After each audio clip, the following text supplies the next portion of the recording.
Is your computer in the bedroom? Yes, my computer is in the bedroom. Play the music. Here it goes.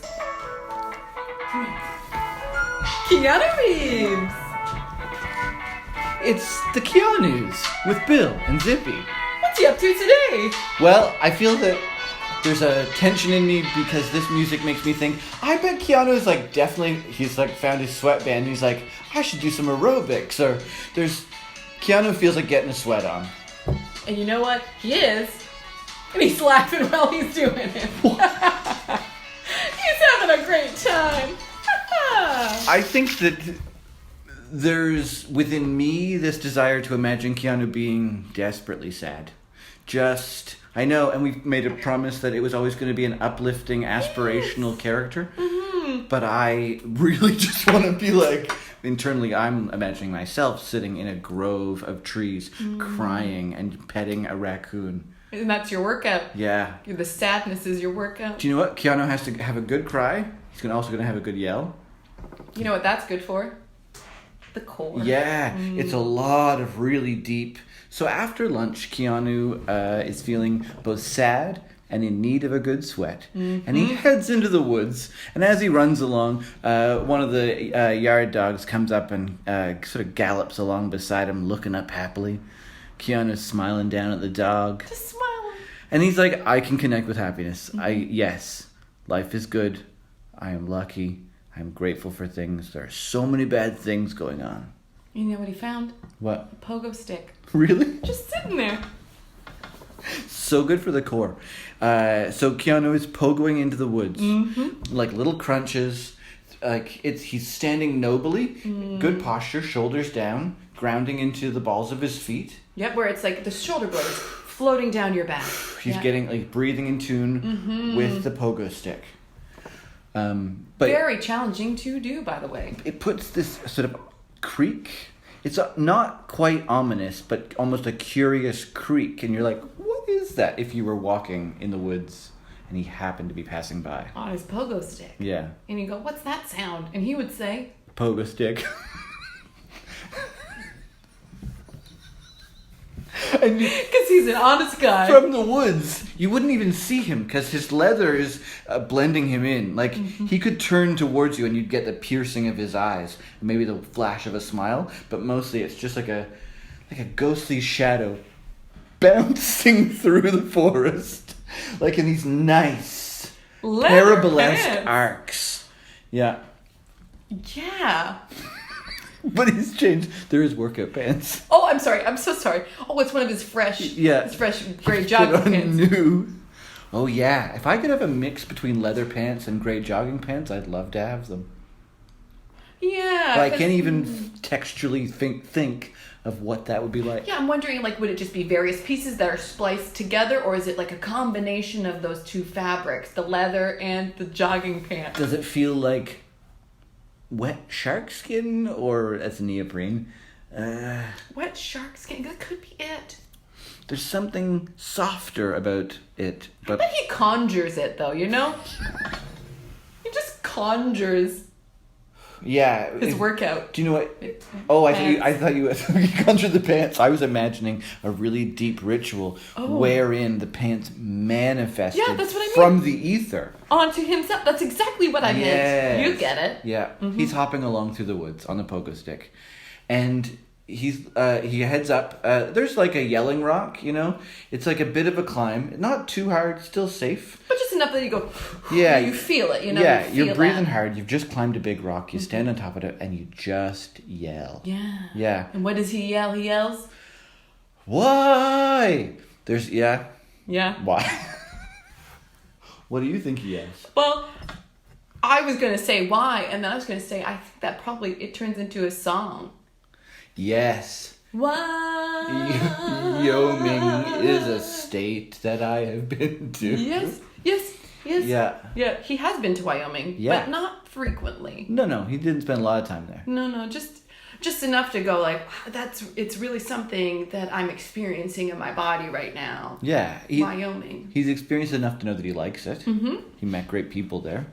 They were really kind. It was like surprising. He was surprised at how open they were. It looked like the country, and then it also acted like the country. Yeah, it was like exactly what you think it would be. Yeah. But he doesn't live there anymore. Nope. He's in Nova Scotia. He lives in Nova Scotia.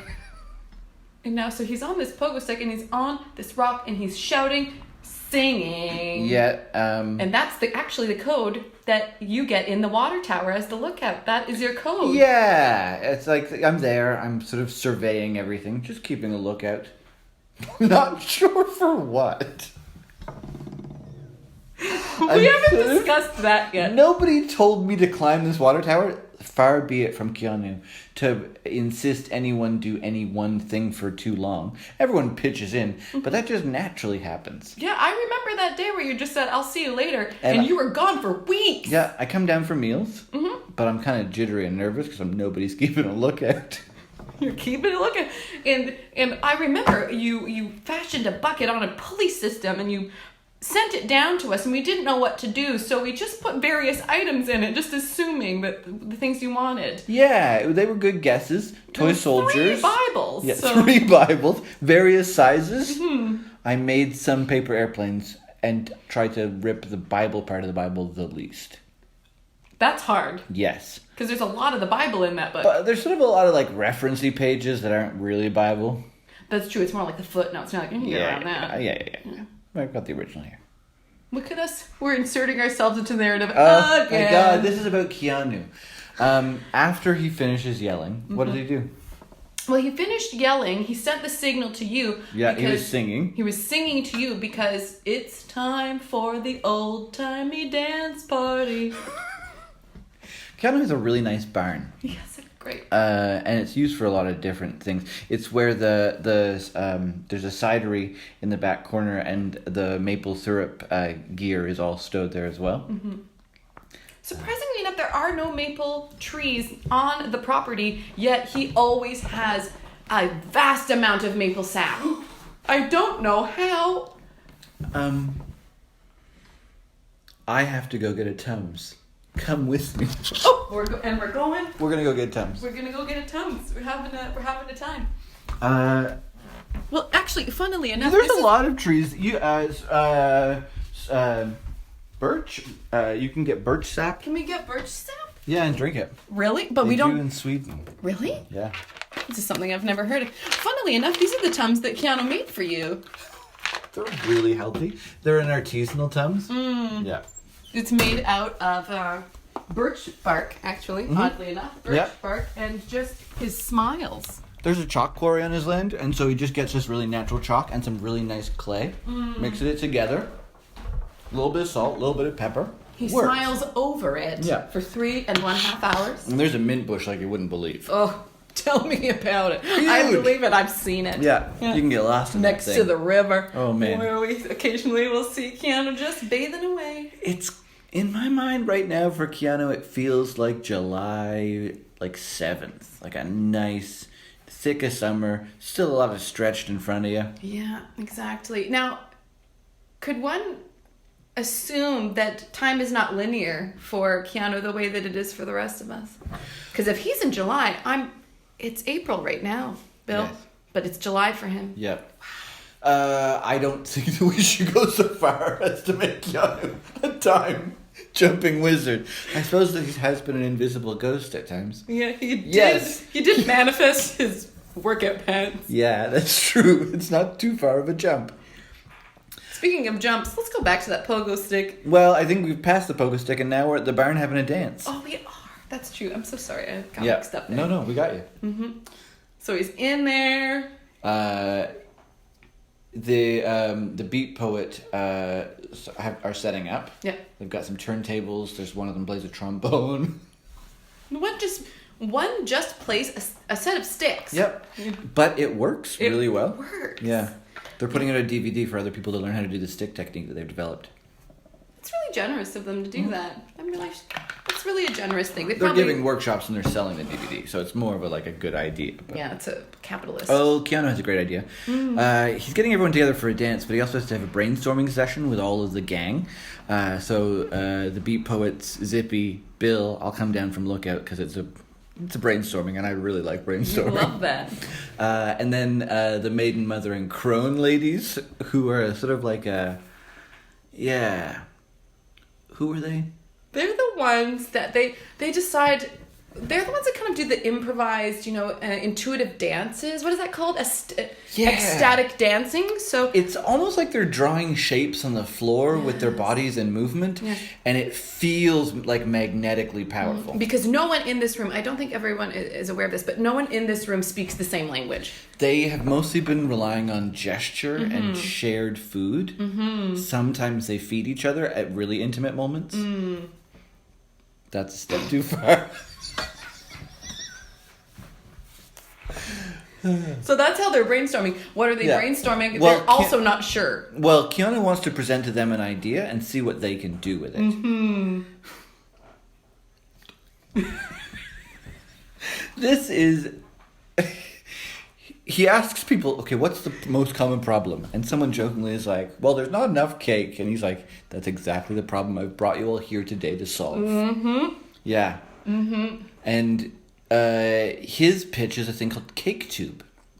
Which, let's be honest, is just freaking brilliant. Yeah. So we know the product. We don't know how it's made or distributed. No.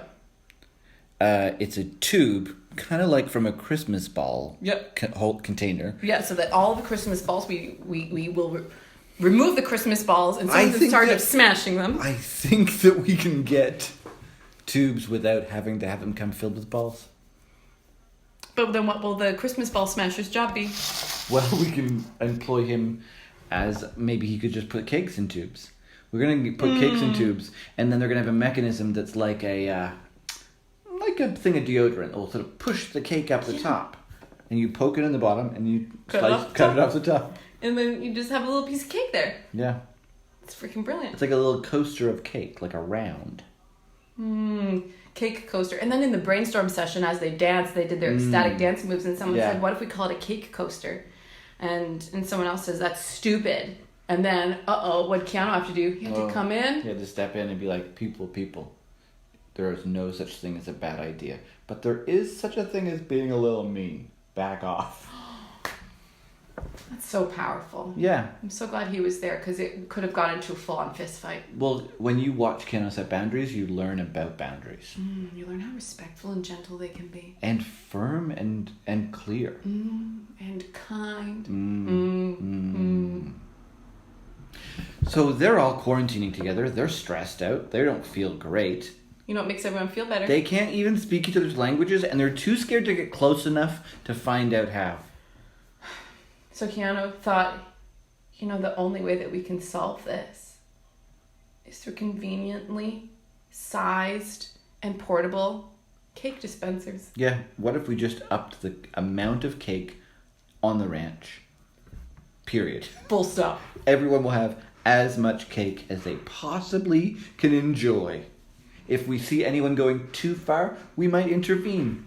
Because that's too much cake for you. Yeah, you look like you're not enjoying this cake anymore. Yeah. And so then that's when they roll the cake back down. Yeah. You put the cap on. And see, that's the best part of it, is like you don't have to eat a whole cake. How often do you buy a whole cake and then force yourself to eat a whole cake because you've got nowhere to put it? It's a square. I have nowhere where I can put this square. I have to eat the whole thing. It's shaped like a pot, but I can't put it where I put my pots. No, you can't. That's a silly idea. I wish that I could put a cake in my fridge door, like a liter of milk. Guess what you can't do? That. But you could if it was in a tube. Go on. It's a cake tube. You poke it in the bottom and slice it off the top. I like that because that's the slogan and the instructions. Yes. And so that's how Keanu solved everything. Yep. That day. Now everyone has to get together and decide on dinner. But we'll talk about that some other time. It's for the next episode. Oh, top of the phone, bottom of the phone. Cake tube.